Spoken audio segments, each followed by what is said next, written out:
Okay. All right. Here we are.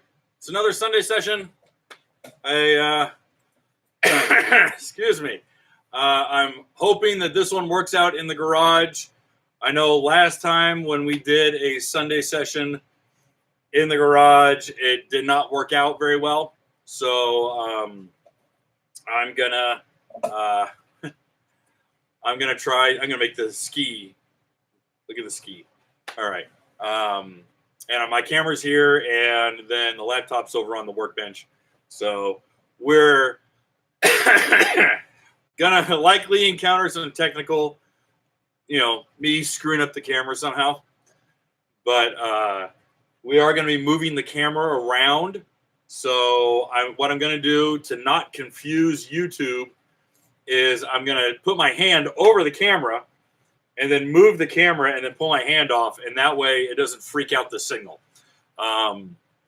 Right now, my signal strength for uploading is really good. I just want to make sure that everyone can hear me. So if you guys can hear me through the microphone, please let me know. That's my biggest concern, is making sure that I'm not muted out. That would make this whole exercise pretty much moot. So first we have a little bit of news. Obviously, let me move. There we go. Biggest piece of news here is, excuse me, Watercraft Journal every year is provided with.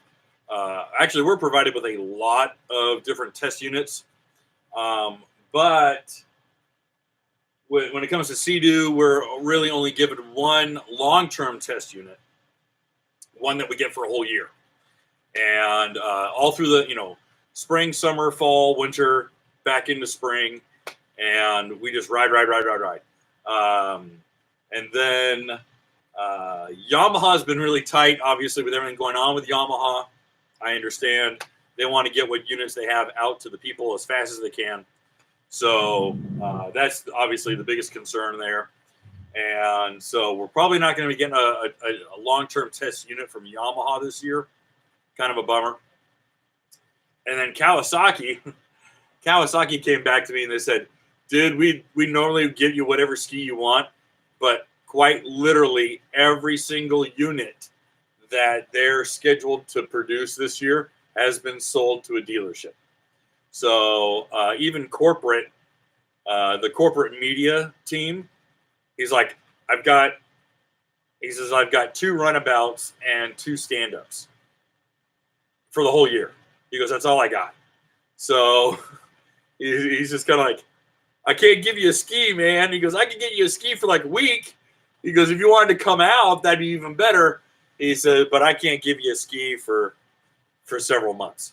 So what that means for this guy is I'm going to be racking up a butt ton of time on that ski.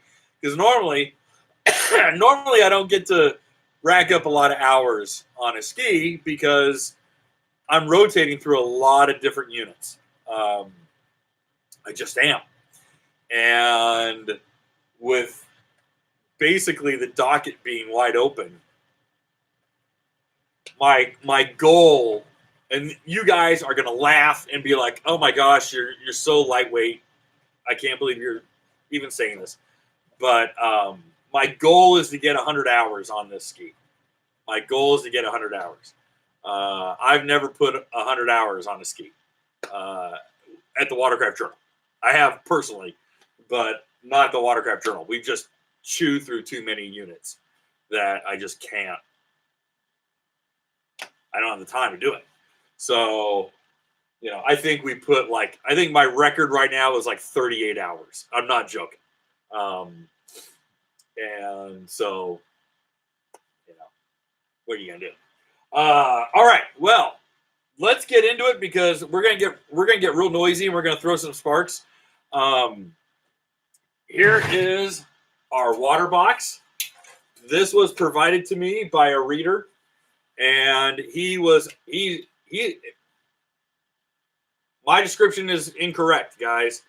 I stupidly said this is a 2021. It is a 2000. It came out of a 2019. It is the same as a 2020. 2021, they changed it. So I am incorrect in saying this was a 21 Waterbox. But what we are going to do is we're going to go over what's inside of this guy, why they have this, the baffling that they do, and we're just going to cut open. We're going to make scrap out of it. But, excuse me, the idea is so that you guys understand what is happening when your ski is running, and also what's happening when you flush it out, and why you want to do salt away when you do an offshore saltwater ride, things like that. So we're going to cut this guy open. Got the old death wheel on the angle grinder. I read one guy's comment, and he goes, "Oh, dude, yeah." He goes, "I did that. I got a plasma cutter and cut it open." And I'm like, I mean, every now and again, I always go, "Man, I should own a plasma cutter." And this time really hurt because I was like, "Oh, why don't I have a plasma cutter? Why haven't I bought one yet? I totally would use it, like a lot." But anyway, we're going to use the angle grinder to cut this guy open. And then when I'm done with that, you know, when we're going to spend probably half an hour on that. I'm going to take the camera down, and I'm going to put it on the ground here. We're going to angle up. I'm going to get on the ground, and I want to detail what exactly the T3 hull does, and what works really good, what works okay, and what could be improved. And there's a lot of everything there. It's fantastic. So we're going to get down on the ground. I got underneath here, and I cleaned up the hull really well. And I used a little bit of McGuire's, the ceramic coating. It's not the best. It's like the idiot's guide to ceramic coating. It's really pretty basic. So it's clean. It looks good. It's not like super primo ceramic coat. So don't think I'm trying to pawn it off as being anything more than it really is. I mean, you go into any AutoZone or Advanced Auto or O'Reilly's and go, "Oh, I want that." Boop. And you grab that little spray bottle. And it goes on, hose it off a little bit with a water bottle, because you're actually supposed to activate it using the ceramic, and then you hit it with the water, wipe it down, and then you ceramic again, you wipe it down. It's a multi-stage process. It's a little messy, gets all over you. I'm wearing my grubbies in the garage, and so, I mean, again, what are you going to do on that one? But we're going to get down, we're going to check out the RXP-X. Guys, just so you know, the laptop is about 6 feet from me, and all the comments are like this big. So I won't be able to see what anyone's commenting till I'm done doing what I'm doing. And then we start getting into the whole answering questions thing. But I will say this, is that if you do a super chat, which is donating money, I stop what I'm doing and I read that right then and there, and I'll answer your question immediately right then and there. So you guys get top priority. I will literally stop what I'm doing to answer your questions first. So any super chat, from $5 up, you get front of the line access. All right. Well, let's do what I was going to warn you about. Let's see if it works. I don't want to piss off the camera, and I don't want YouTube mad at me. So here we go. Okay. Good. Okay. I think it worked. All right. Safety second or third. I've had plenty of angle grinders, death wheels, blow apart, tear itself apart. Oh well. But here we go. So just to get a peek, let's turn the light on.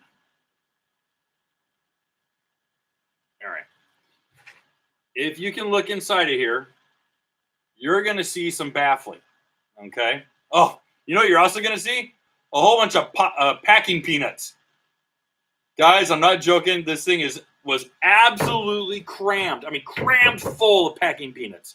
So when I cut this thing open, don't be surprised when you see a bunch of pink packing peanuts stuck in this stupid thing. All right. All right. So that is actually a baffle wall. And I'm going to get in here and I'm going to show you guys the stepping that's in this and why a lot of this stuff even exists.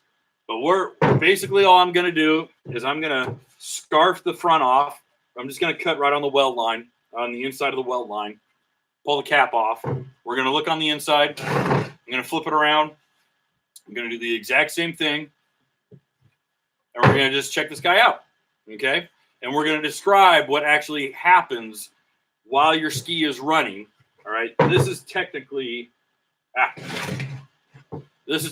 front of the water box. This is where your exhaust manifold comes. All right, plugs in here. There's actually a flute, or a kind of looks like a trumpet head that actually ingresses into here, and that is part of the water jacketing process.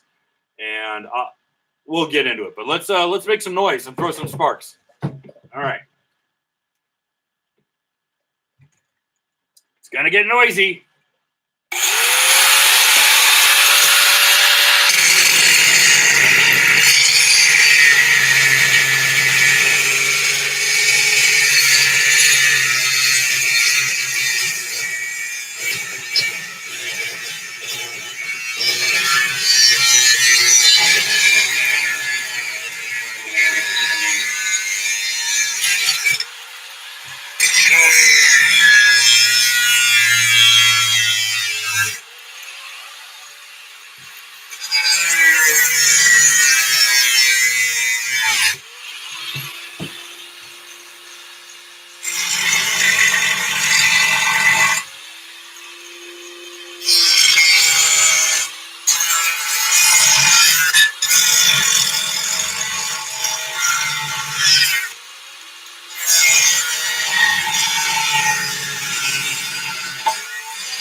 All right, here we go. Ah, crap. There goes my wheel. It's all right, I got extras. Ha! All right. Well, I wasn't going to throw any sparks because aluminum doesn't throw sparks like that. All right. So I misspoke. All right. So what do we got here? All right. This is actually really good to know. This is a high quality brazed wall. All right. This is a chambering wall. And so what happens is that here's where the actual trumpet would come through on your exhaust manifold. Okay. And it's blowing exhaust through here. And around it, the water is now blowing into here. Okay. The water box essentially, more or less fills up. Okay. And if I'm not mistaken, it should be, I don't think it's vertical. Guys, correct me if I'm wrong, but I think that tube is actually cocked off at like a 30-degree angle. Okay. And the reason why I say that, you know what? It is. It is. And I'll tell you why. Look at the bottom here. These are your water ports at the bottom. Okay. So water is relieving through here. So why do they have these? And I've been using the phrase trumpet. Okay. Why are these? See how they're flared at the top? These two holes. Oh, there goes some packing peanuts. Packing peanuts fell out. All right. They flare out. Okay, they're like a trumpet. Well, they find that air velocity, especially with exhaust, likes to expand and billow out. So, imagine if you will, as exhaust comes through and it comes through into the chamber from here, it comes through and it wants to spread out. Okay, it wants to shotgun out. Well, it shotguns out, and now you've got this pulse width that's ricocheting through here. All right, this is baffling the exhaust noise.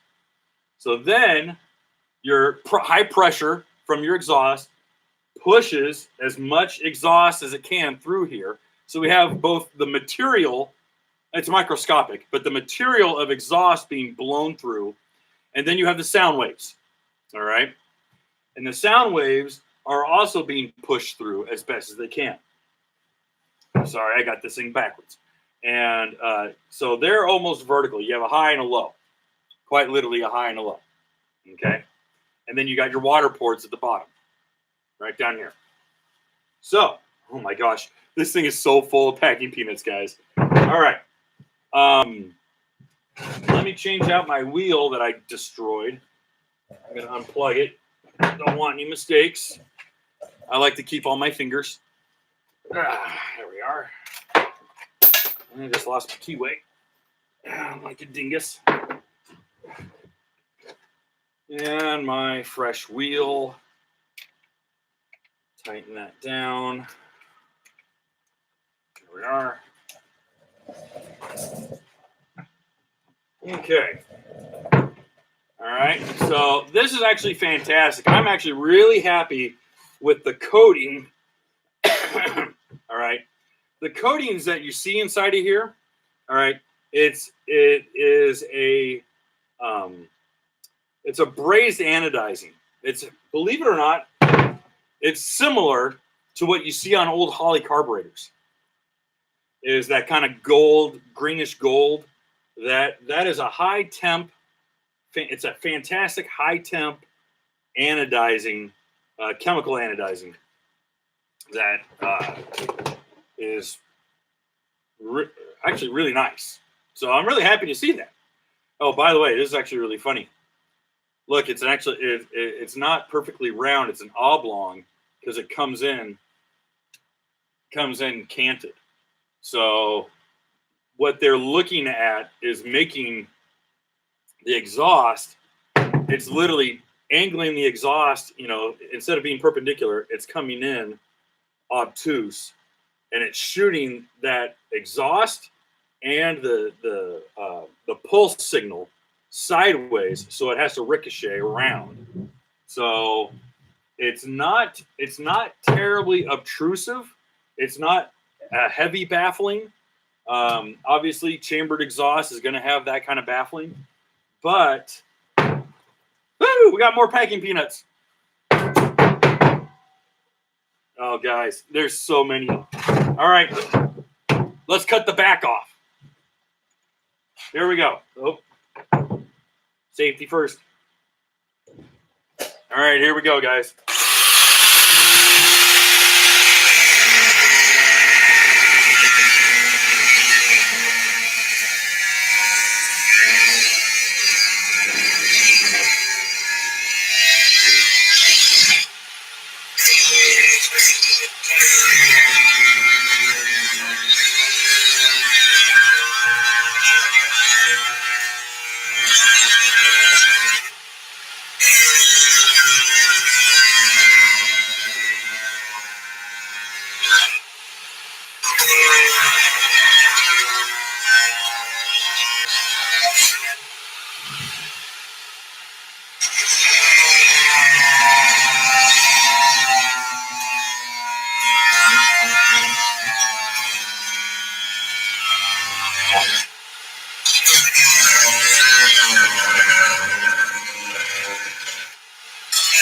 Woo! It caught some of it.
Come on.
Woo!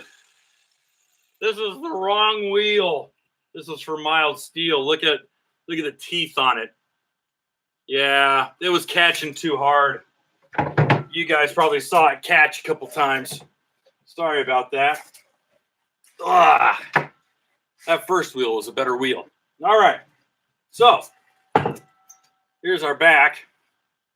Nothing special. But as we get rid of all of our packing peanuts, we can see how really restrictive this is. This is actually super restrictive. All right. This is restrictive in the sense that, all right, so I'm holding it correctly because we got our two drain holes at the bottom. We're quasi vertical on our baffle tubes, but look at our relief tube. Okay, that is super restrictive. So this, to me, and I'd be curious to see inside of like a Riva one or any of the modified water boxes, you could almost come in and scarf just the top of that tube off, and you would be radically opening up. I mean, don't get me wrong. You could take this whole baffle tube out and have this be completely flush, and this thing would just be ratty noisy. I mean, really, really noisy. But it's exhaust flow and exhaust pulse that you're trying to get out. I'm impressed. You know what? I got to tell you, this is the first time I've ever opened up one of these. Here, let me move the camera. All right. Oh, there we go. Sorry. All right. So I got to admit, I'm really impressed with the performance numbers that are coming out of the Yamahas with such a restrictive water box. I was not expecting it to be, I mean, I knew it was going to be chambered. I didn't know that the flutes were going to be as long as they were, and I really didn't think that this exit flute was going to be anywhere as long as this. So a lot of guys, I'm sweating now, I'm sorry. A little hot in the garage. All right. Yeah, I got to say, you know, for what Yamaha and, you know, guys were just putting a free flow exhaust on and still using a factory water box. Holy crap, guys. I mean, that's some really good performance coming out of this. All right. So I'm actually really got to hand it to Yamaha on that one, because boy, that alone is the most restrictive thing I've seen.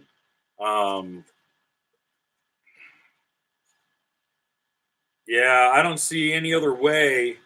I mean, don't get me wrong. You want to be a poor boy. You wanted to weld this thing back up again. And you didn't want to, like,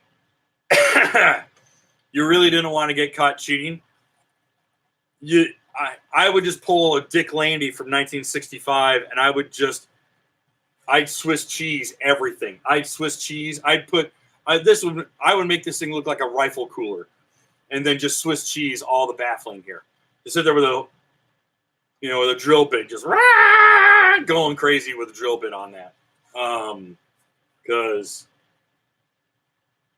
you could radically open up a lot of exhaust flow out of here using that. I mean, just opening that up and opening up the baffle on there. Now, are most guys going to do that? No. Are most guys going to replace their water box? No. Nor should you. All right? They get loud. They get noisy. They ring out. You get a drone out of them. Most guys who just want to go a little bit quicker than their buddy on the lake, they don't need that. They don't need that. Guys, you don't need to. This was just for fun. For all you guys who are goofballs like me and love that kind of mechanical curiosity, 100%. This one's out for you. I'm happy to kill I'm happy to cut up stuff just to see how it works. And this is really interesting to me. So, I mean, the materials are good. The coating that they put on all the aluminum is good. The wall thickness is good. I'll tell you what, Yamaha's overlaps are beautiful. They're all machined overlaps. It's not like some guy sitting there with a TIG, and TIG welding it up. But, I mean, the welds are gorgeous. It's a good piece. I just killed a really good piece. But, what are you going to do? All right. Do you guys want me to answer a couple of questions and then we go to the RXP-X, or do you want me to jump right into the RXP-X? I'm going to scoot over here and look. All right. Let me look at the camera. Or look at the...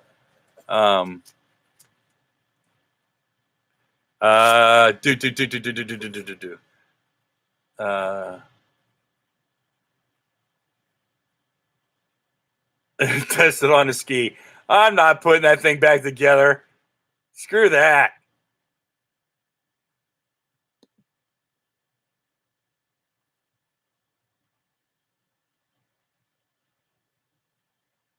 All right.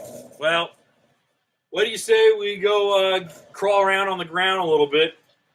Let me pick up all these stupid packing peanuts. I got a whole bunch on the ground here. And a whole bunch of aluminum shavings. That's for dang sure. Whole garage is covered in this crap. Totally used the wrong cutting wheel. I knew halfway through. After like the second time it caught, I was like, this is the wrong wheel. It's the wrong damn wheel. All right.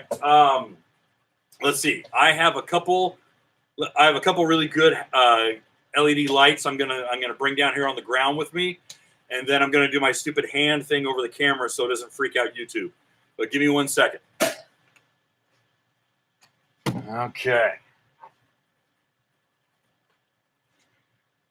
All right, guys. Hold on. Going with me on a ride. Okay. All right. There we go. Right on the spot that I taped. Good. Good. All right. So, here. Jeez. All right. So, here's some of that ceramic crap I was using. Okay. So, this is obviously the 2021 Sea-Doo RXP-X. Let me move the camera back just a hair. Oh, there we go. Okay, so for 2021, they made 30 changes to the T3 hull. You guys remember back in 2012, they introduced the T3 hull, all right, tight turning T hull or whatever. I think it was tight turning T. And the way, the way they were coining it, and I'm going to move it with my foot here, was this center keel was their T, was the beam of their T, okay? And they were really pushing that the deep keel that really doesn't even run midships, guys. It only runs a third of the length before it flattens out. And I will take you with me and I'll show you here, because I really want to show some really defined features on the hull that we couldn't do before. And I want to show you what they do. That's the biggest thing. All right. Look at this is literally packing plastic I had this thing out of the crate last week, and I'm still pulling some of the plastic out of this. All right. So, a couple things. All right. Oh, geez, I'm laying on my side. This sucks. All right. Let's go in a little bit from the outside. All right. Oh, one of the big things, obviously, is this rounded outside chine. Let's see if I can bring this light over. Here we go. Oh, so much better. Okay. So, here we are. Why this is so significant right here is surface tension. Okay? So imagine this ski, you're pinned out, you're going 65, 70 miles an hour, and you're going to roll into a right-hand hairpin. Okay? So you load up, you got the nose trimmed down, and you snap those bars and you gun it. Okay? This ski is going to roll.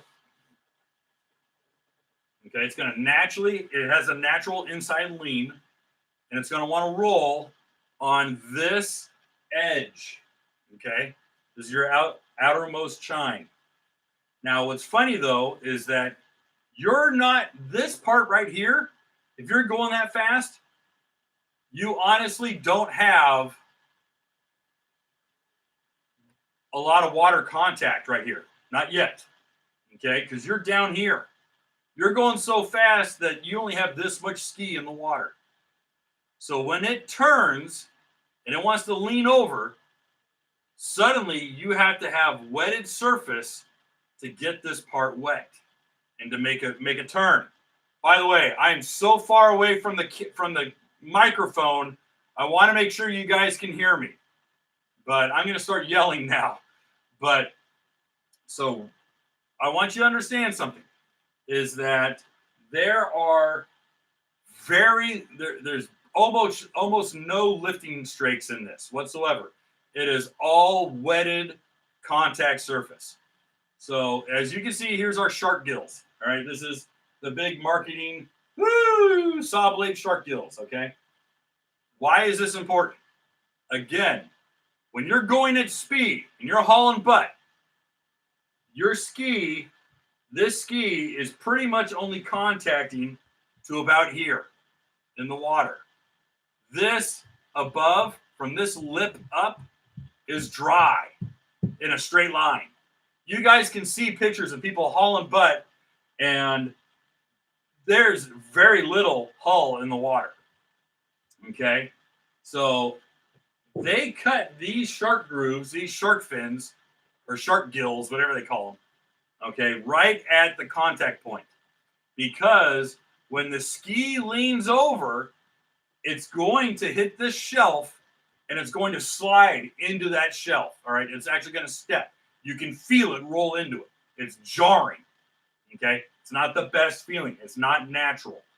But the ski will roll over, and this. Why did they make this? Why do they bother cutting these? Okay, why do they put them? Mold them into, craft them into the mold. That, it seems superfluous, right? Wrong. This is to break up surface tension. Because if this was flat, smooth surface like the previous 8 years or 9 years of the RXP-X, all right, or 8 years, I should say, the surface tension right here would grab. It would actually slow the ski down because it's literally causing drag, and it would catch and slow it, manually slow the ski down in a turn. All right. Or on the flip side, if you were really gunning the throttle, and you were rolling into a turn, that surface tension would bite so hard that the ski would not want to make a wide sweep. It would want to make a hairpin. It would want to make a snap turn, okay? Because it's got so much grip. It's got so much contact. So they broke this up. They broke this surface up right here so that this unit could take a long, wide, swooping outside turn. Does that make sense? Okay. Then, once you're really rolled into it, this long, very, very long outside rolling edge, outside rolling chine, I mean, it's several inches. I mean, that's 6 inches from here, okay? And then it's about 4.5 inches to your vertical point, all right? To your intersection, you're 4.5 by 6.5, okay? So this is a very long, very pronounced, rounded outside chine. This means that this whole section is biting. It's gripping, okay? That's good news. That makes for a very good, naturally rolling ski. Now, interestingly enough, for the longest time, Sea-Doo racers would all say Sea-Doos turn flat. They turn flat. They don't roll in like a Yamaha. Even a Cowie would roll in. Sea-Doos turn flat. And now, with these modifications, they're getting more of a natural inside lean. So this is a very smart design, and this helps out as well. I wish, personally, getting back to this, that we were getting less of a step, all right? Because this chine becomes very pronounced when you roll in and you give it throttle. It's going to push out and it's going to step. It's going to go, oh, I'm riding on this. I'm riding on this surface. What? Oh, Kevin's going too fast. Oh, we're sliding. And it's going to go step. It's going to literally bang into this step, and then it'll catch right here. So you'll feel that in a roll. And I filmed it. I literally have it in our video. You can watch the ski as it rolls. It drops. It drops a step. So that is a very the gills right here help out a lot. This is your biggest stepping point. Now, interestingly enough, I'm going to back up a little bit here. I'm going to go a little further back. You're going to see right here at the end of the shark gills that this pronounced chine steps up and becomes very short. Instead of being 2 inches, it goes to 1 inch. It's cut in half. And that's part of the changes that they made. Part of the changes were predominantly around the tail and predominantly around the intake grate. Why? Because they knew this ski, its pivot point where it wants to turn is going to be from the front, basically the front of the intake grate or the front of the sponson to here, okay? Directly under the engine. And this area right here this area is doing all the work. Back here must stay hooked.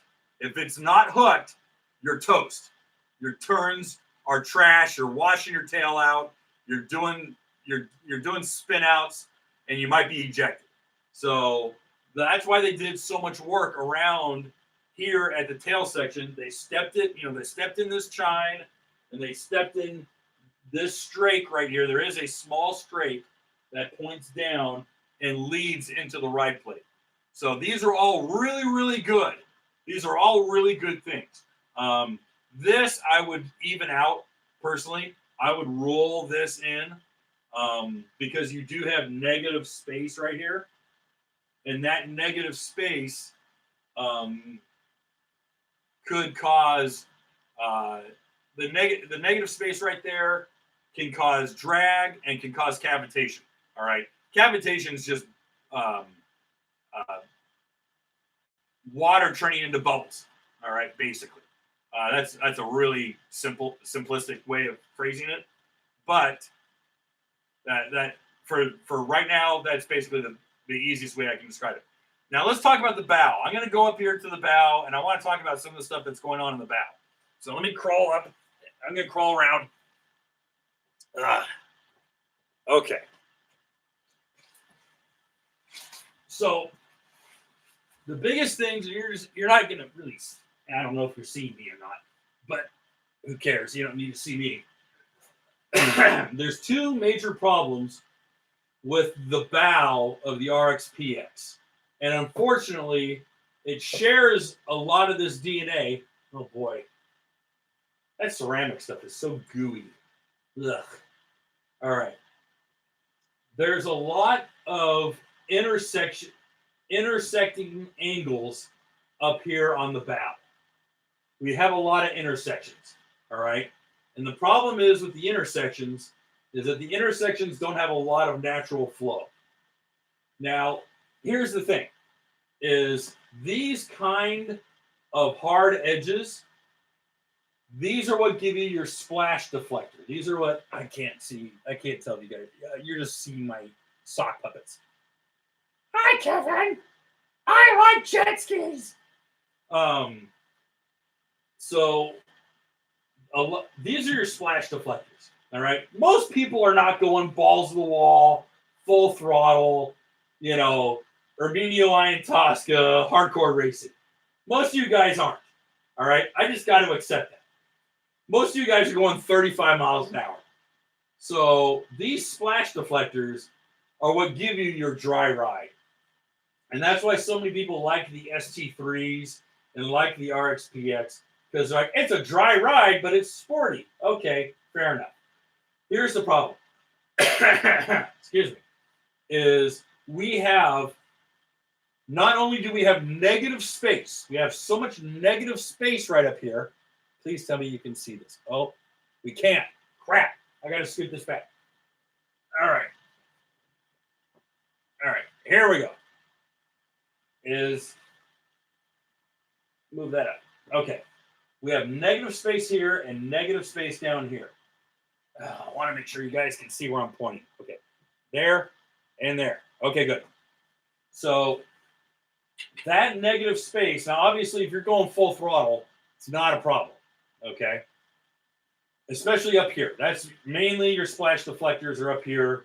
That keeps you dry. This helps with your splash deflector, this big honking nose. All right. So this is what is keeping water from blowing over and getting you in the face. This, though, is giving us a bit of a problem.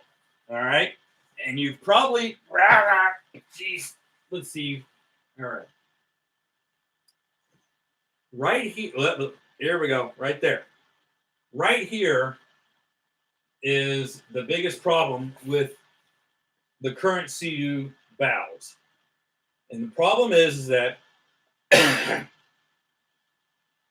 it's a concave angle. All right. The bow is literally doing this. All right. You will not see that angle on any Yamaha, any Cowie, or on the GTIs. You just won't. All right. And the reason being is that this hollowed out bowl, okay, on either side, this hollowed out bowl is what gives you the pocket where a cross chop, a wave, a side wave will fill, and it will basin in there, and it will push the bow one way or another, okay? With a convex angle, so instead of concave being convex, if it went the other way, that cross chop would actually break across and would not steer the hull, all right? It wouldn't steer the bow. But because we have this concave bowl right here, and it's literally 1.5 inches deep. It's 1.5 inches deep here. I took some masking tape, but my stupid ceramic made the tape fall off. But it is the volume. It's about 8 ounces of metric volume right here. All right.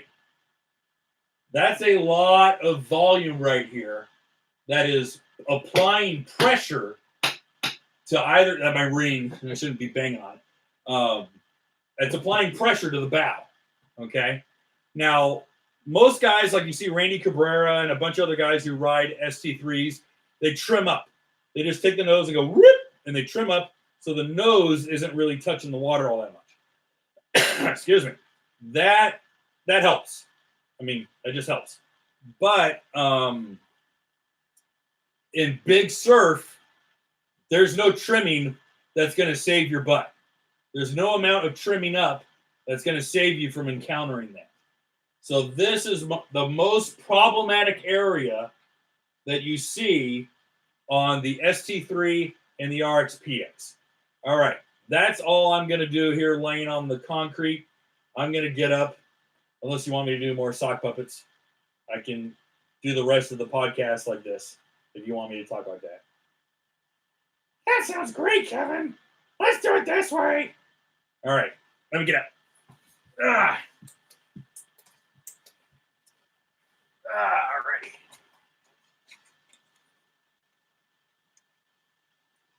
Okay. All right. I hope that was somewhat useful to you guys. I'm all wrinkled up. Let's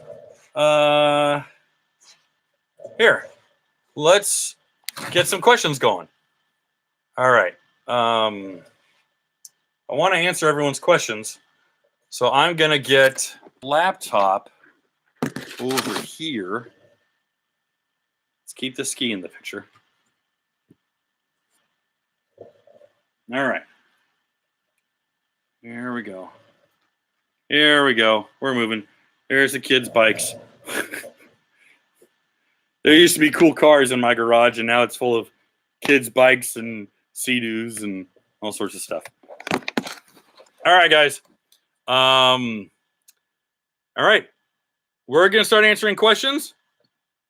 I'll probably end up reiterating a lot of the same stuff that I was already talking about. Excuse me. But hopefully I was able to make some sense as to the really neat characteristics that are in the T3, the T3R hull, as well as some stuff that has why I will critique it and why a lot of people will say, well, it's problematic because of XYZ. I wanted to show you guys what's causing that. And I know I've talked about like, oh, the bow likes to dart, the bow likes to hunt. Well, that's why. And that's how it's doing it, is that volume, you know, that concave volume. And so anyway, let's go to the questions. Okay. Let's do it. All right. Loud and clear. We can hear you. You're good. Okay. Well, I'm glad to hear it. All right. Now that I'm this close, let me scoot over. I'm going to block the kids. And there's an engine in the background with a cherry picker. All right. Let's see here. Been waiting some time to make a video inside of a water box. I cut open one on FZS a few years ago, and then I used a plasma cutter. You're the guy with the plasma cutter. All right, Jonathan. I saw your comment, I think, on one of the Sea-Doo forums, and I was like, oh, man, or one of the Yamaha forums. And I was like, oh, dude, I need a plasma cutter. All right. Well in the back, through hull sounds badass. I'm not a big fan of through hulls, and we've done so many exhaust videos, so I'm not going to do another one. All right. Never had a problem when I cut the inner wall out and ran it like that for years. Yeah, that's that's an old hot rodder trick, is to gut a water box. You just gut it, and you're like, it's a big empty tube. It works.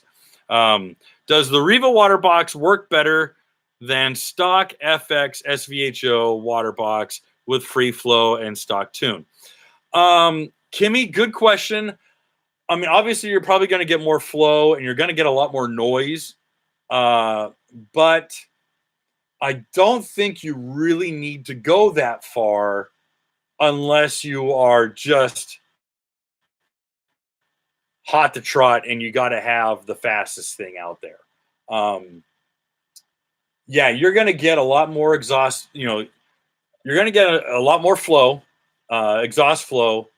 The pulse width is going to be raspier. It's going to be faster because the waves of exhaust, the wave, all right, that wave is not encountering any sort of real baffling. So when it comes in, it's pretty much just blowing through. So that wave isn't delayed, isn't slowed down at all. So it's going to be higher pitch. And it's going to be raspier. Okay. What you need is one of those fancy Milwaukee handheld bandsaws. Yeah, I thought about, that's a nice, put it on the table and just whoop. Yeah. Wouldn't that be nice? We would have cut probably 20 minutes out of our video. All right. Let's see here. I was talking about plasma cutter to just cut the damn thing apart too, but yeah, I agree. Let's see here. John West. Week ago, got a 2021 GP 1800R HO, live in Colorado, had to go to New Mexico dealer to get it. Woo! That's a drive. Well, no, you're just south of it. Or New Mexico's just south of you. Okay. Well, hopefully you didn't have to pay through the nose. Yikes. $1,400 or $14,000 with a trailer. Okay, that doesn't seem too bad.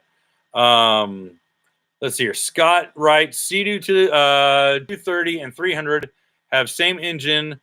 Is it just fuel mapping, bigger supercharger? No, there are differences. There's internal differences between the 230 and the 300. Between the 130 and 170, there is just a tune. But between 230 and the 300, there is some internal differences. Okay. Kevin, before you cut the other side, mark exactly how it was and weld it back so the angles are right and put it in a ski. Nah, I'm junking it, guys. It's just a guy sent it out just for fun. Okay.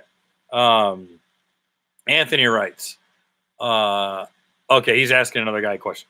I was promised sparks. Yeah, sorry, it's aluminum. I'll get a flat disc and just no, it's still not going to throw sparks like a steel disc would. Okay. Hey, we got Jonathan sent us a super chat for $5, and KDH sent us $10. Thank you very much, guys. Keep the super chats coming, and we'll send you stickers. Email me at kevin.shaw@shawgroupmedia.com, and I will send you out a pair of stickers. All right. This box is not going back together. A Riva water box was installed in the ski. Correct. Waste of money. I cut mine open and gutted the inner wall and sounded 10 times better than the Riva box. Never had an issue.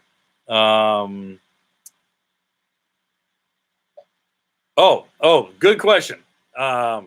So Jonathan asked, so all the water comes out when you cut ski off on stock box? No. Yeah, I know.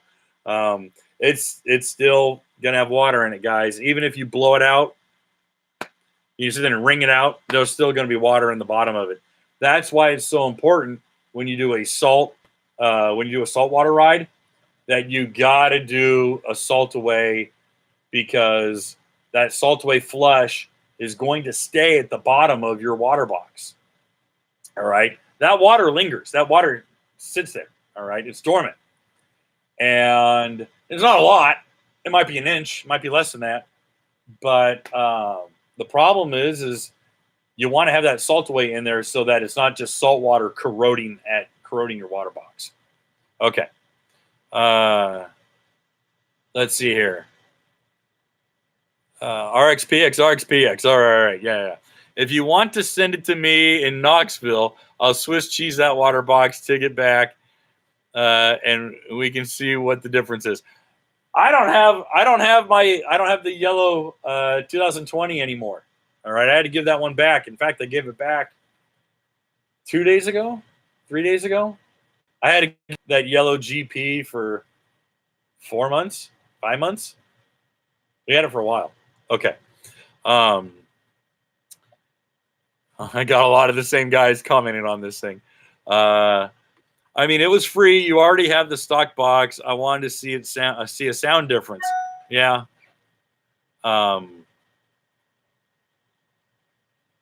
So is it fixing a flaw or best of class? Steven, what's your question mean? All right. So technically would make riders less confident on that stepping motion? Yes, it would. But that stepping motion exists on the previous RXP-X as well. In fact, it's more pronounced on the previous RXP-X. And the reason why it's more pronounced is because the shark gills actually break up that surface tension. So because that surface tension is being broken up, and not to repeat myself a bunch of times, but that stepping motion is going to be more gradual, or it's going to be less pronounced. But guys on a 12 to 20, you really get into a hook and you're really throttling through that hairpin, you're going to feel it, and you're going to feel that step pretty, it's going to be pretty significant. All right. Hey, Kevin, do you know if Sea-Doo changed the wear ring to stainless steel, or is it still plastic? It is still plastic, but the prop is stainless. I was thinking about dragging the ski over here and putting the camera and shoving the camera in the pump of the ski just to show you, but the prop is stainless. The wear ring is bright yellow plastic. All right. Sea-Doo going cheap on parts. I would be surprised if they went to stainless. No, they haven't changed. They're still plastic. Because it's a serviceable wear item. They want to charge you to replace it. So make the money. Plus, if something gets, if you suck up a rock or suck up a stick or some rope or whatever, damaging a plastic wear ring is a lot easier than galling up your prop in a stainless sleeve. All right. I skipped ahead. Shoot. Sorry, guys. All right.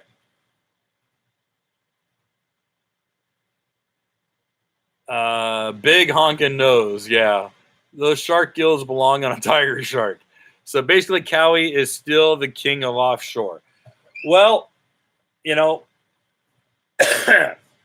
here's the funny thing. When Cowie is still super competitive in rough water. The problem is powertrain. Boy, the Eaton TVS is just badass. But the 1.5 liter is really on the bleeding edge. There's not a whole heck of a lot you can do topically to the 14. What is it? 1498? No, it's like 1490. It's like 1496 to that 1.5 liter Cowie, without hurting that engine. Now, don't get me wrong. That's been the ZX, Ninja motor for forever, and there's guys making so much power out of those. But you got to put like the naturally aspirated camshafts in. You got to change the pistons to a good JE piston, a good forged piston, because I think they're a powdered cast or a hyper-eutectic piston, and the minute those pistons get hot, they lock up and they blow up. So they still need the engine needs a lot of work. All right, let's see here. Free flow isn't worth it. No, I disagree. I think through hull isn't worth it. Free flow is where the money's at. because free flow is getting, all right, I'm doing it. I'm doing it. I'm turning the ski around. I want to show you guys. Clear the engine. You made me do this. You stinking kids made me do this. All right. All right. Here we go. Here we go. Okay. Why do I say free flow is so much better than through haul? Okay. Let's need another light. There it is. Okay. So, what's going on here? What's going on is your exhaust outlet is right here. I can't stick my arm all the way in. Okay. It's right in there. Okay. In this cavern that goes about 3 feet inside of the ski. Okay. Through hull exhaust cuts a hole right here or right there. Yeah. They monkey with this and move that port here and blah, blah, blah. Okay. Here's the thing. Imagine you're going 50 miles an hour on the water. Okay. And you've got a back seat on this. You got a buddy driving and you're looking backwards. You're looking at the camera right now like I am. All right. What you see is this big, here's your jet thrust being blown out and it makes a little fan tail. Okay. Oh, that's obnoxious. Let's do this. All right. So you've got all this thrust coming out of here and you have displacement. Water is being displaced on either side of the hull. Well, think about the displacement of air and water that's happening inside of the jet pump, in this pump tunnel, okay? In that pump tunnel, you are creating vacuum, negative atmosphere, okay? Suction. You ever wonder how a rope can get sucked up in here? Because there's vacuum. It's literally creating negative air pressure, okay? Well, that negative air pressure that exists inside of the pump tunnel is literally helping suck out exhaust. It's sucking the exhaust out. Not a lot, not like a vacuum, but enough. All right? You cut it here, you get rid of that natural evacuation. You're literally slowing down the pulse width or the exhaust signal of your exhaust. Here, it's actually being sped up. Does that make sense? Have I lost anyone on that one? Okay. The natural vacuum that exists in the pump tunnel helps evacuate exhaust twice as much, if not more, than right there. It's science. Okay. Turn this flashlight off. Okay. All right, let's answer some more questions. Through hulls are necessary for drag setups. Well, yeah, they're necessary for drag setup because they're not running a water box. They're running a turbo, their exhaust is this long. Okay. It's like zoomy headers on a dragster. Totally different creature. Totally different creature. Okay. Those guys, they're making 600 horsepower out of a very small engine. So they're pushing that exhaust out. We're not talking about natural evacuation. That's a totally different creature. Kevin, have I broken in the 2021 RXP-X yet? No, I think it's got about 40 minutes on it. 40 minutes. Not even an hour. I've been busy. All right. Let's keep looking. Debating on GTI SE 130 or 170. Riva Stage 1 displays both at 60 miles per hour on their any other differences other than stock tune? It is just a stock tune. It's just tune. I literally just said that. Like 20 minutes ago?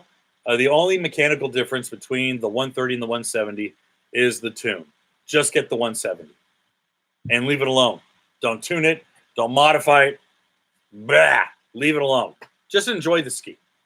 It's so much fun.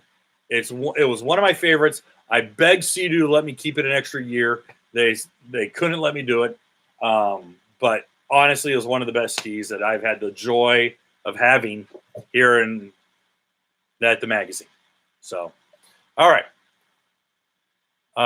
I'm building a 96 Sea-Doo XP, trying to relive my teenage years when I was broke. Does anybody know where I can find a racing head? Don't use Don't use the comment section for Craigslist. Get out of here, Julian. It's all right. If anyone can help him out, help him out. I can't. All right. 2022 RXP-X versus 2022 GP 1800R versus 2022 Kawasaki STX 310 with brake. How would you rank them? Which would you buy? Well, considering I must be taking mushrooms because the 310 STX will not exist, especially with brakes. Yeah, I would be too high to ride any watercraft. Yeah, so the Cowie pipe dream is out. That's not happening. My gosh, that one's not happening. GP versus RXP-X. Well, next year there's not going to be any. Next year will not be any differences between those two skis from this year.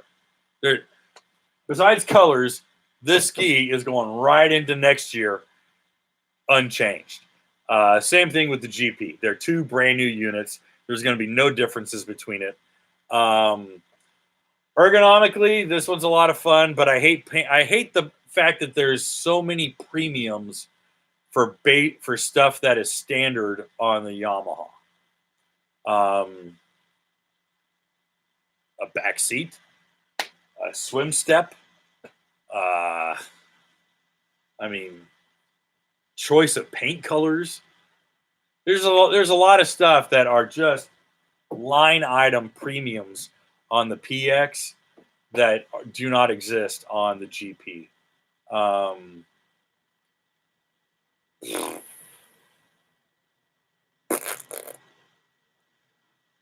I like the GP for what it is. Ergonomically, I so much would rather have Ergolock.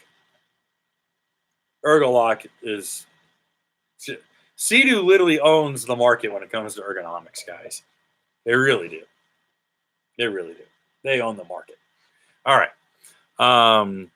Cowie brakes aren't coming in 2022. Doubtful. 23, for sure. 22, doubtful. I have a 2021 Sea-Doo GTR. Is there a wax I can use on the hull to help with the drag? No. I would say get a really good friend or a painter that you trust. Take your decals off, or you can paint over them. And I would get a matte clear coat, and I'd clear coat it. Like a 2-stage clear coat. Clear coat the hell out of it. It's gonna look flat, like stock. Won't be gloss. Don't get a high gloss. It'll look weird. But get a flat clear and clear it. All right. It'll be slick, just like a Yamaha. You have to repair it like a Yamaha, paint-wise, if you chip it. But if you really bust it up, then you have to repair the Polytech and then reapply paint. But if I was to really modify it and I was looking to get some crazy speed out of it, I might do the clear coat paint. Okay. Fun fact. The VTS display does not change as TGE computer manipulates the trim in launch mode. Just found this out today on the RXP-X. Wonder why they changed it. That's the first I've heard of that. Really? Huh. Yeah, that's the first I've heard of that. Interesting. Steven says, the hull on RXP-X. Fixing flaw or best of class hull. Shark gills. GP is going to eat its lunch on the closed course and offshore. Sorry. Yeah. I mean, if you cloned Chris McCluggage and you had Chris McCluggage on one of these and Chris McCluggage on a GP, Chris on a GP would still beat it. All right. I sanded and polished the bottom of my RXP-X where it rubs on the bunk and didn't see any improvement on performance.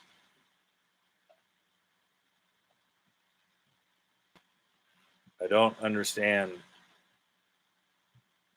So you have a rough surface now, and you thought it would get you more performance? Am I misreading that? You might want to help me out with that one, Evan. All right. Is the GP1800R HO worth it, performance-wise, or should you just go for the SVHO looking to upgrade from a VX Cruiser? What you're getting when you go from a VX Cruiser to an HO is weight loss, top loader intake rate, ride plate, power to weight ratio is better, but you're keeping your fuel mileage. You keep that really good fuel mileage. So I'd be hard pressed. I mean, most guys don't need a supercharged ski. I'm sorry. I don't know if that's coming down condescending or not, but most guys really don't need a supercharged ski. You want to know why? Because they don't ride pinned out. And I mean really ride pinned out. Not just, ooh, thrill, and ooh, this feels fun, and I get all tingly in my shorts when I get on the throttle. Okay, cool, that's fun. But, like, the guys who race or the guys who are competitive or, you know, I don't know. I don't want to be, I'm not trying to be mean, and I'm not trying to be condescending or come down as a jerk. I've had a lot of people tell me I'm really condescending, and I'm like, I guess, I don't know. Sorry. I mean, there are very few things in this world that I can speak confidently of. Jet skis, Mopars, punk rock music, Orange County ska scene, a lot of 80s movies. But other than that, I don't speak very confident about, you know. Maybe I'm lucky that I have those things I can speak confidently about. But there's not a lot that I can really sit there and listen here, dude. I know what I'm talking about. Anyway. All right. We got a super chat from Gilbert. Thank you very much. If you want your stickers, please email me at kevin.shaw@Shaw Group Media, and I'll send you stickers. Nothing wrong with plastic wear ring. Love the seal they make to the prop. When you first turn them, they cut away a little plastic. You know the tolerance is tight. Okay. Cut the fit. All right. I have a feeling now that the new RXP-X upper deck is out. The GTRX might come back in the next couple of years. Okay. Funny thing. This deck, well, you said upper deck, so you are correct. This deck is the same as the GTI. The upper deck meaning the seats, the fairings, the hood. Actually, believe it or not, the hood is the same as the GTR and GTI. except it's got different nose on the hood. But yeah, the upper deck and all that. You're correct. Hopefully, we do see a GTRX come back at 230. I don't know if it'll be Polytech. That's a good question. Will it be Polytech? I don't know. Be 230. Boy, 230 Polytech with that seat. That might be fun. That'd be a neat unit. All right. I prefer my PX. Nice live, brother. Hey, you guys are like seeing like the side of my head. Hey, Kevin, I don't care about tuning, but what is the best way to get rid of the maintenance reminder? You know what? In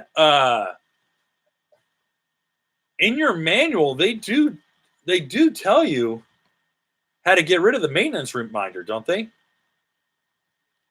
If not, I know that 3 Feet Deep did. It's like a minute-long video. It's a super short video.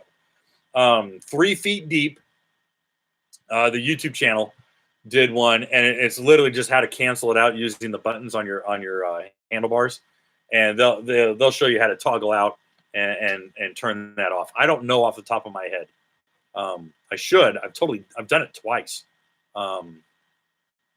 Brain fart. I should know, but I don't. So I'm sorry. All right. Yannick writes, what do you think about the silver wave boat, especially the newer models made in Canada? Have you ever tried one? Oh, guy, this breaks my heart. Yannick, this is a fantastic question. All right. So silver out of Canada, they've got 2 dealerships in the U.S., and they're both on the East Coast. The problem is that I think they're still fighting with Coast Guard approval. And I don't know what it's going to take to get that resolved. But they advertised with the magazine all last year. And I was supposed to go down to Florida all last year. And because of the coof, because of the beer bug, I couldn't do it. And it drove me crazy. And we rescheduled, and we rescheduled, and we rescheduled, and we rescheduled. I was supposed to do a video. I was going to bring my whole family down. I had the ski to do it. They're like, bring any ski. We can put it on. I'm like, okay, great. I'm telling you, Yannick, it's a fantastic question. I wish I had an answer for you. I wish I could tell you, dude, it's the best. It's rad. They're great. They're super cool. I wish I could. I simply don't know. I don't. I wanted to for forever, and I couldn't go down and ride them. Okay. Does the 2021 GP 1800R bruise the hell out of your calves like the old one? Okay.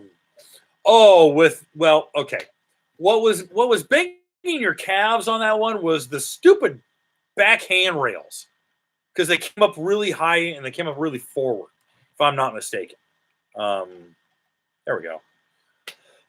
Excuse me.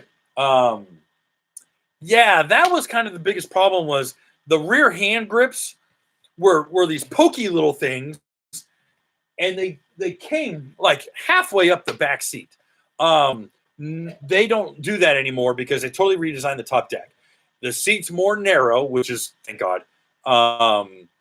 And everything kind of canters in. So I didn't have the chafing, the bruising. I get scraping, you get the chafing or the scraping. That was the biggest problem for me, was the rubbing. And, it would just, but my understanding is no, because they radically changed the whole top deck. And I have another article coming out on the GP with longer testing on it. No, I didn't encounter that. So that's a very good question. Thank you. Thank you. All right. Jonathan writes, who has won the last few years, Yami or Sea-Doo? Yamaha engines, more potential. I bring up racing a lot. I bring up racing a lot. Racing's on the ropes. Racing needs a lot of help. But why? So why do I bring up racing if it's not so popular? I bring up racing because racing is the trial by fire for hull designs, powertrains, engines, ergonomics.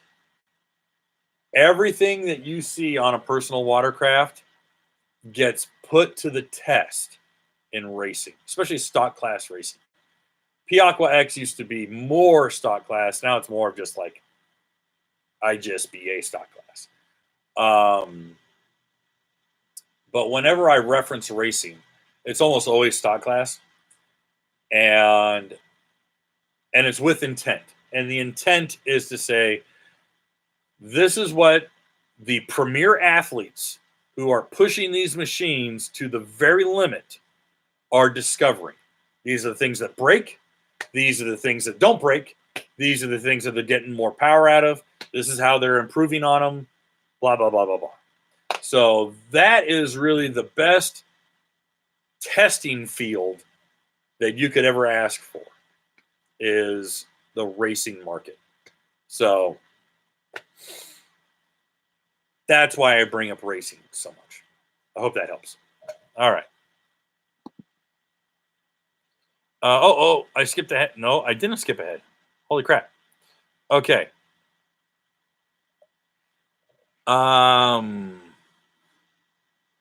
Let's see here. Do you think the next few years more people will go to the Taiga Orca ski? Watched prototype model on sport mode is not bad on acceleration for electric ski. Yeah, okay. First and foremost, just so you know, look up the dimensions of the Taiga Orca.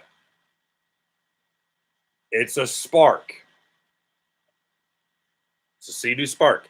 It's almost dimensionally identical to a Sea-Doo Spark. Where the hell is the handle on this thing? There it is. All right. The Taiga Orca is a Sea-Doo Spark. The first people who are going to buy the Taiga Orca are going to buy it for prestige. They're not going to buy it for fun. They're going to buy it so that they can go, I have an electric jet ski. Look at me. Those are the same people who bought the first Teslas. All right. They jumped out because they wanted the virtue signal. They wanted to be, look at me. Look at me. Give me your praise. Well, guess what? That's how I feel about a lot of people who go out and pay stupid money for the first year of a 300 or a GP. Or like, I paid $5,000 over MSRP. Why? I had to have it now. Why? I had to be first. Okay, there it is. There it is. You had to be first. You wanted the attention. Cool. Great. Awesome. You got the attention. You got my attention. You got everyone else. You got all of our attention. Cool. But the guys who are like, I'll wait. I don't need to put money down. I'll wait. Okay, now I want to get my damn ski now. Unfortunately, no one could have foreseen the delays that we've been experiencing right now. But the Taiga Orca, the problem with the Taiga is the infrastructure. The Taiga needs a lot of infrastructure. You can't pull up to a marina and recharge your battery. Not yet, anyway. You're not pulling up to a launch ramp and going, hey, great. Here we go. Plug me in. The infrastructure isn't there yet. Hopefully it'll be there. Maybe in 10 years, maybe in 20 years. We don't know. But electric's, if electric is the future, the infrastructure needs to catch up. Okay. Will Yamaha address their hull issue and making them thicker? Okay. That is a good question. Ayo Mikey, that's his name is Ayo Mikey, which just makes me think Goonies. Hey yo Mikey, you thirsty? Anyway,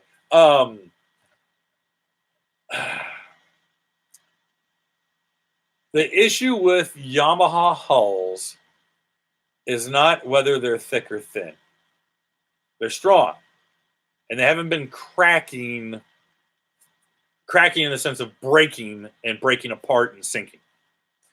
What has been happening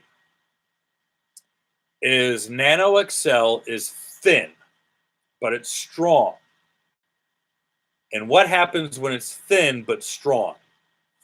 It flexes, all right? Every inch of that damn ski flexes. It oil cans. It's like, it's doing this the whole time. Well, that's well and good if it was covered in gel coat, because gel coat has natural elasticity in it. Automotive enamel paint is not naturally elastic, so it doesn't like to bend or stretch. So what happens? You start looking at a Yamaha FX SVHO or a GP or whatever the hell you got, and all of a sudden your paint has got spider webs and cracking all along the edges. And you're like, my $18,000 ski is freaking cracking apart. It's covered in spider webs. All right? And your spider web cracks when I say spider webs. Well, what's happening is that the paint itself is cracking. Okay. So what about the hulls? Everyone's like, the hulls are delaminating. Well, sort of.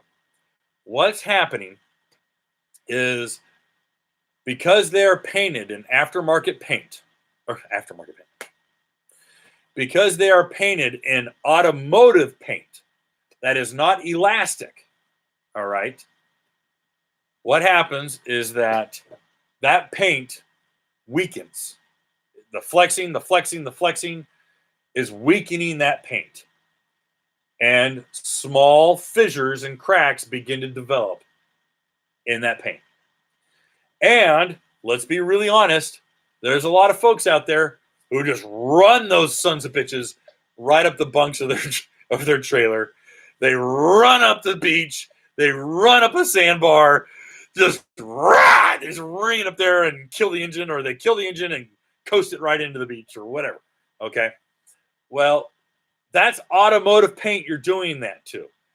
If I took the hood off your car and violently dragged it up a beach, you'd stab me in the face with a screwdriver.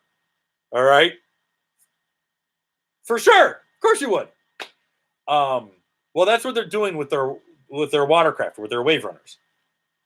So they're getting little chips, they're getting cracks, they're getting dings, and a lot of imperfections in the hull. So what happens if you go and you've got a 70-mile-an-hour ski and you've got all these cracks and fissures and you've got all these chips and nicks and gouges in your paint, and that water is shooting across that surface at 70 miles. Well, now it's double. Now it's 140 miles an hour. Well, no, that's not double. Let's say the water's stationary. So 70 miles an hour, because it's not going past you at 70. It's not opposite forces. But it's not a multiplier. I don't know why I did that. That's like me taking a pressure washer and just pointing that right at that crack. Well, eventually that crack or that fissure, water's going to penetrate, and it's going to intrude, and it's going to want to separate off of the bonding surface. And that's what you get with delamination when the paint just peels off, okay? And you see long strips of paint rip off, all right? It's because they've chipped the hell out of their paint. They've scratched the hell out of their paint. There's gouges in that paint. And quite frankly, the paint itself is weak. So, what is Yamaha doing to amend this? Well, thankfully, in fact, I think I have some. I'm not going to dig it out. They are putting in, and I know this for a fact for 21s, is that they put in, there's an agent that you mix into the catalyst of the paint that basically allows the paint to stretch and pull. All right, it's an elastomer. I can't remember the name of the additive that they're using, but Yamaha has done two major things. They have improved on the base coat. And the reason why they changed the base coat is because they wanted a better bonding surface, so the paint has something better to stick to. Number two is adding that elastomer additive into the paint so that the paint has more flex and give. Time will tell whether it's doing the trick. So far, I haven't seen anyone have delamination problems really since the mid-year 2020s, which makes me think that they have done they did a mid-year change. I know they did a mid-year change on the base coat, on the primer. Whether the additive was added in last year, I don't know. But okay, hopefully that answered you. Okay.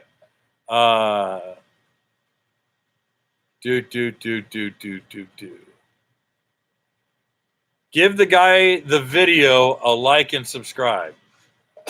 Guys, give the video a like and subscribe. Thank you, please, guys. Hey, listen. Shameless plug here. Coming from a redhead, it sounds like I said Seamus. A Seamus plug. Hey, open quarter. All right. Top of the morning to you. You're a rotten wench. All right. Guys, please. We need your help. I want to get the channel to 15,000 subscribers like stupid fast. The only way we can really do that is with your help. And the way to do that for us is please like and share, or like and comment, of course, but go back through the channel and find a video you like and share it. Share it to your Facebook page, share it to a group, share it to a friend, but share the videos. And please help us grow our subscriber count. Here's the kicker. The 15,000 subscriber is getting a brand new Slippery Life Vest. So, and a bunch of, you'll get some swag from Watercraft Journal. You'll get like a shirt and some stickers. But we're also going to get you a really nice brand new Slippery Life Vest. So please, please, please help get the subscribes up to 15,000. That's a big deal for us. All right. That really, really helps out. And if you guys do like what we're doing, please like and subscribe. I'm asking you, please. Okay. Let's keep answering questions. I'll go to 2 hours if you want me to, because I know I screwed up we didn't do last week because of Easter, and then the last time I really screwed up. So, all right. I was so used to GTI 155s before I got my GTR X 230. Now I'm stuck cruising at 70 miles an hour and ditched my GR to get an RXP-X. Anything I should do to it after break-in besides scum? Catch can, sponsons, and when we reveal the Riva intake grate, which you guys didn't see here. What? What? When the Riva intake grate comes out to the public, definitely get one of those. All right. Whoa, whoa, whoa. Scott McCrea comes in hot with a 20. Comes in with an Andrew Jackson super chat. Let's answer your question. Love your work. Any info on when Green Hulk is going to release their next set of head-to-head GP versus RX-TX. Probably be RXP-X, not T, because they have a PX. They don't have a T. Also, any thoughts on how to fix the out-of-the-hole cavitation on the GP SVHO that seems to slow it down?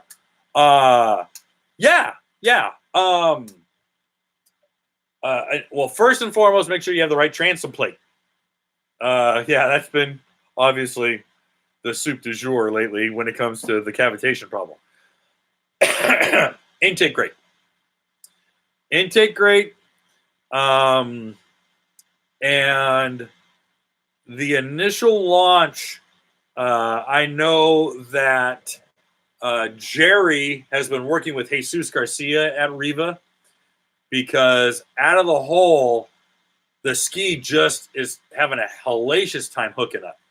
So they're working on prop tuning, and they're working on, it's a little magnet on this light, but this reminds me of like one of those sat phones from Vietnam. But anyway, ADD's kicking in.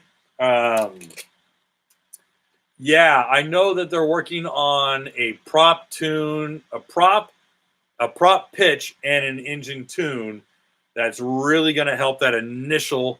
It actually might delay a little bit of the initial launch just because the thing just boils water. So that's a very good question. Thank you very much. And thank you for the super chat. If you want 2 free stickers, please email me at kevin.shaw@shawgroupmedia.com. All right.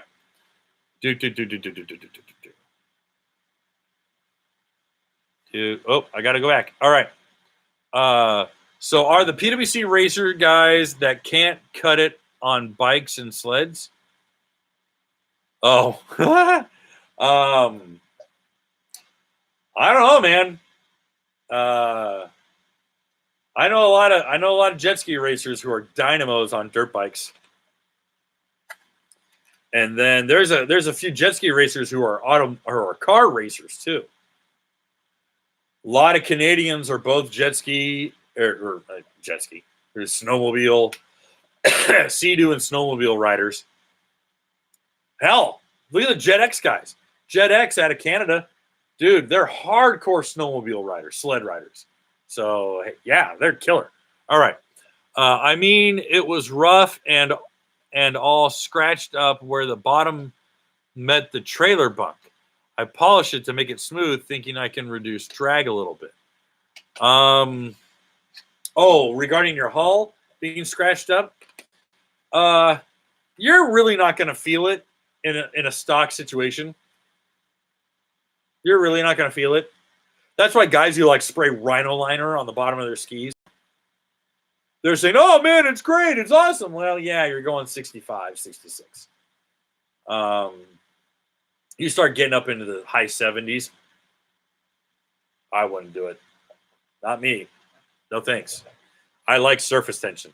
I like traction. All right. What's your honest overall opinion and feeling of the RXP-X so far? Well, I did my video. That was a lot of seat time already on the ski. I'm already familiar with this ski. I mean, guys, I rode thing back in August for several days, and I did a review on it. And it's again the biggest things for me that are kind of is the premium you're paying for. All right. I'll regale you with a stupid story. It's not a Kevin podcast with dumb anecdotes.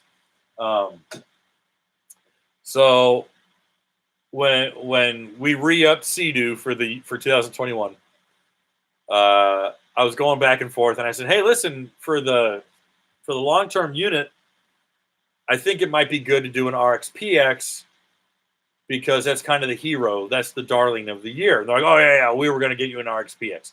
And I said, "Guys, listen, I don't want to be like Jerry. Give me a yellow one, no sound system. I don't want the adjustable steering, but I want the back seat." And they're like, "Oh, okay." I said, "Because when I do a lot of filming, I have someone sitting on the back seat filming, and I need that. And they're like, oh yeah, that makes sense. Okay, no problem. And I was like, okay, great.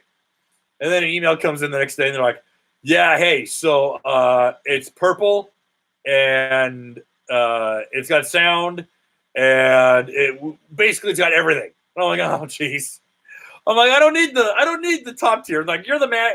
They're like, Kevin, you're the magazine. We want the magazine to have the hero with the hero paint job and the one seat and all the sound and all the crap. And I'm like, all right. I'm like, I'm not gonna say no, but I was like, guys, you don't have to do that. Sell this one. Make some money off of this. They're like, oh no, that's fine. That's fine. So anyway, I had to share that story. I thought that was funny. Yeah, I wish it wasn't. I wish it's almost a penalty.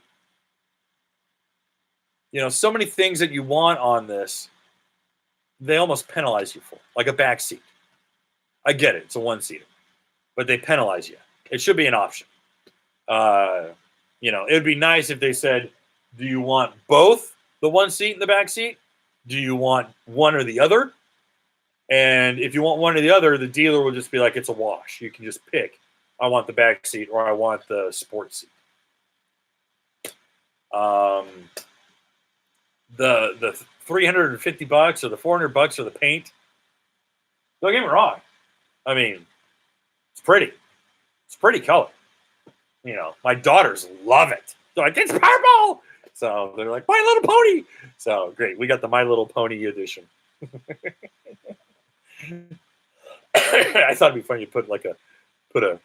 I have 3 little girls. All right, so my house is Disney and My Little Ponies. So I thought it'd be funny to have like a little My Little Pony hood ornament on the front. I'm sure I'd get a letter from Sea-Doo going, "What are you doing?" But anyway, I thought that was funny. All right.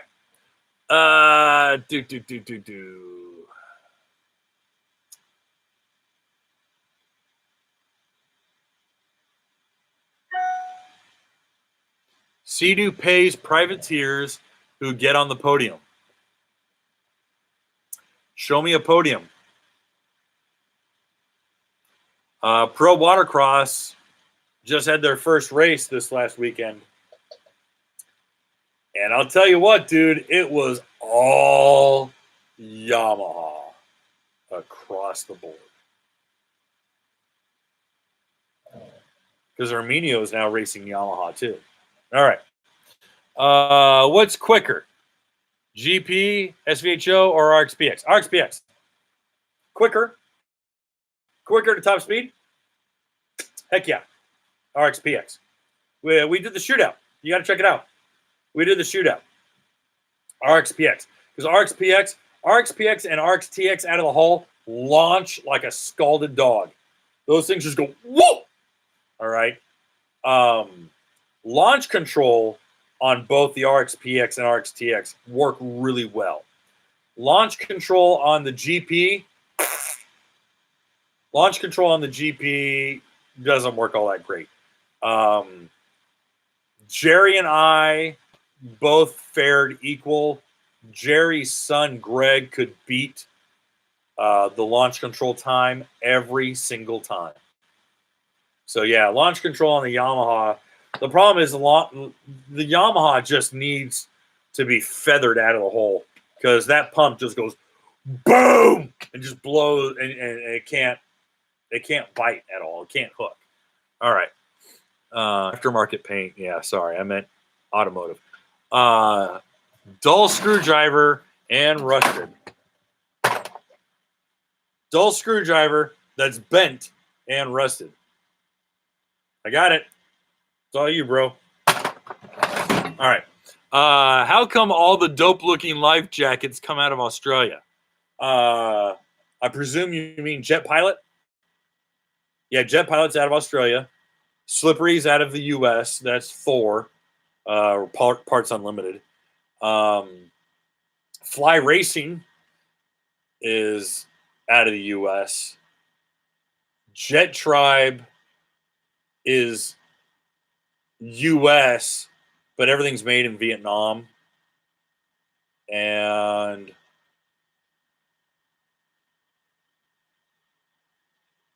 Optimum is out of Japan.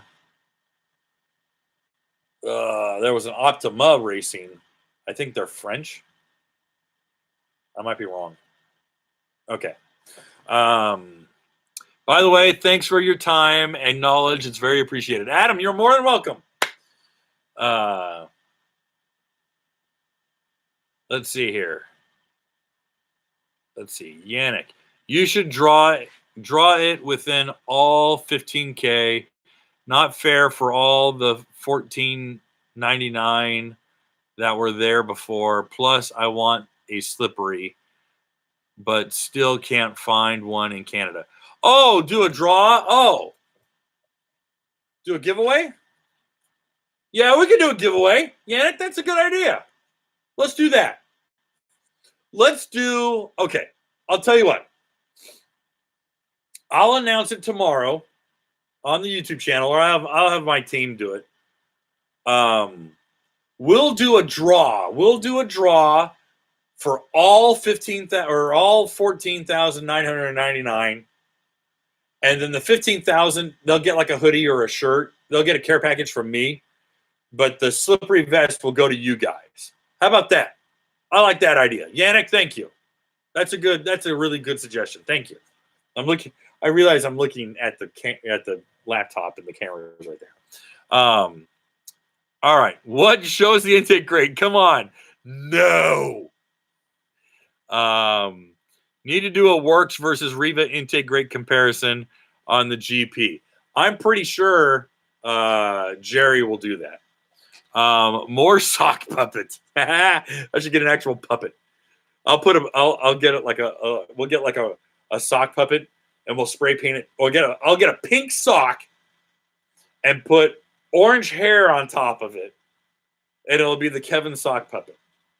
We'll get a Kevin sock puppet, a pink sock with orange hair on top. All right. Hi from Puerto Rico. Awesome, Luis. Thank you for showing up. Mucho gusto. Bienvenidos. All right. Anthony, I missed your question. I was a little frustrated by the fact that they didn't include the adjustable riser from stock. I'm 6'4". It was the reason I went with the GTR-X last time. The extended riser was perfect for stand-up. I agree 100%. 100%. Again, it's death by 1,000 cuts on that machine. But you know what?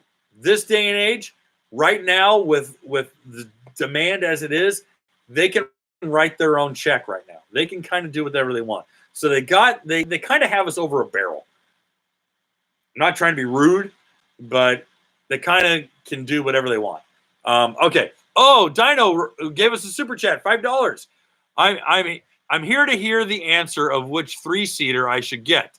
Yes, I'm the laziest questioner on Facebook. My kids are asleep and I'm laughing my head off. That is outstanding.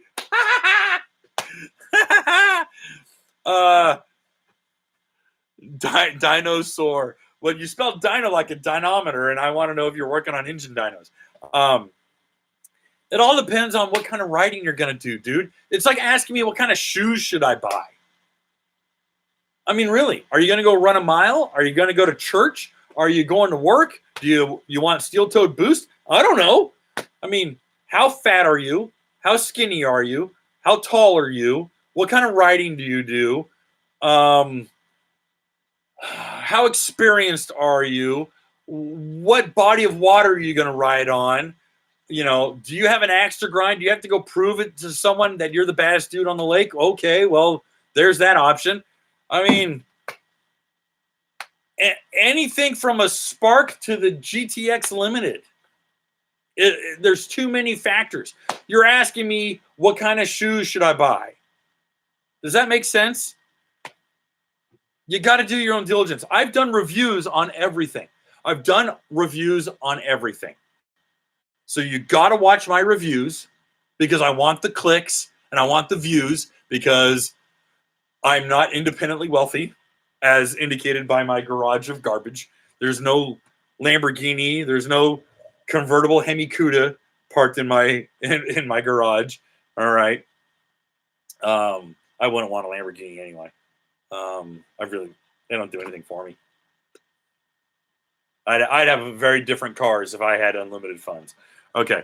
But honestly, I'm not trying to evade your question, and I appreciate the donation. But if you want to email me, I'll send you links to articles and reviews that I've done. But I need to know more information other than what skis should I buy. Okay. Let's see here. All right, guys, I got 4 minutes and then I'm done. All right, this has been 2 hours. Dylan writes, I'm looking to modify my new jet ski soon. I was looking at the JP Racing Stage 1 kit with a tune and a Riva power filter for $730. Is it worth the money? And are you familiar with JP Racing? I'm very familiar with JP Racing, and I watch the videos. And, you know, the guy's getting hellacious power. He's, you know, he's involved with a lot of really fast dudes. My biggest concern is that he advertises speeds using the dashboard. And speeds using the dashboard and not a GPS, a dedicated GPS, are always off. And they're off by minimum 2 miles per hour. It's the only thing. I want to buy the guy a GPS just so that he'll start taking pictures of the GPS instead of the dashboard. Ugh, goodness. I've made points about Map Tuner X versus sending a ECU out to be reflashed. And if you're going to modify your ski and you're going to go hog wild, then this doesn't matter to you. But for the regular Joe Blow, the casual enthusiast, the Map Tuner X is reversible. If I'm going to modify a ski, I'm going to make it 100% reversible. I'm not going to take a hole saw or a drill to a $15,000, $16,000 jet ski. I'm just not. That's just not my style. I've done radical. I've done the 80 mile an hour crazy freaking skis. I've done that. All right. And then you lose your butt on it when you're done. You lose your butt on that ski trying to sell it. Because people are like, I don't want something you cut all to pieces. Well, yeah, I cut it all to pieces. So everything that I recommend to most people is 100% reversible. That's all I got to say. All right. Dyno, GTX Limited 300, RXT-X, or FX or Ultra. Again, I do not know what kind of riding you're going to be doing. I'm not trying to be impatient. I'm not trying to be condescending. You are asking me what kind of shoes should I buy. You're asking me what kind of pants should I buy. I don't know. Dress slacks? Well, I'm going to the beach. Well, you should have told me you're going to the beach. You should buy shorts. All right. Who is Jerry?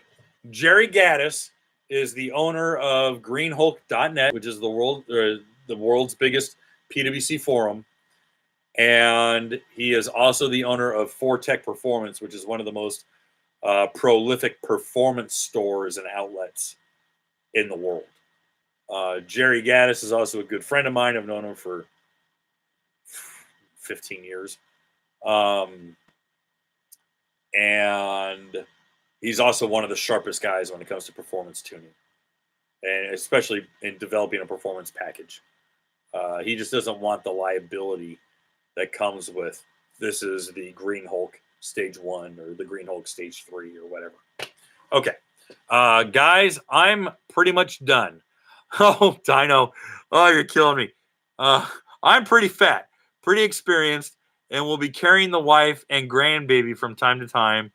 Performance 3-seaters. What kind of water? Open ocean? Pacific Ocean?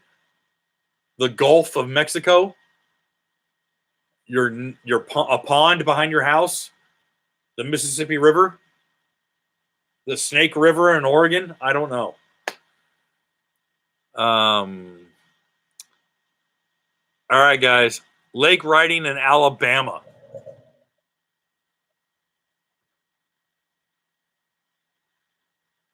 GTX 230. You don't need a 300. GTX 230. Stable, has all the bells and whistles, sound system. It's got the reboarding ladder. You're not paying for the extra dashboard unless you want get the 300 and get the fancy dashboard because you can control your phone through it, and it's got GPS on it, and you can make phone calls through your dashboard. Center storage. Go GTX 230 or 300. Limited. Silver with charcoal with blue. Yeah, GTX limited. Dinosaur, that's my answer, and I'm sticking to it. If you're putting the wife and grandkid on it and you're on a lake in Alabama, get a Cadillac. Get the V-Series Cadillac, turn on the music, hit cruise control, sit back and relax. It's the most comfortable seat that's in the market. Great, best sound system. You guys are asking me about sound systems. Sea-Doo sound system is better than anyone else. It is. Sea-Doo sound system is better than anyone else. Sea-Doo sound system has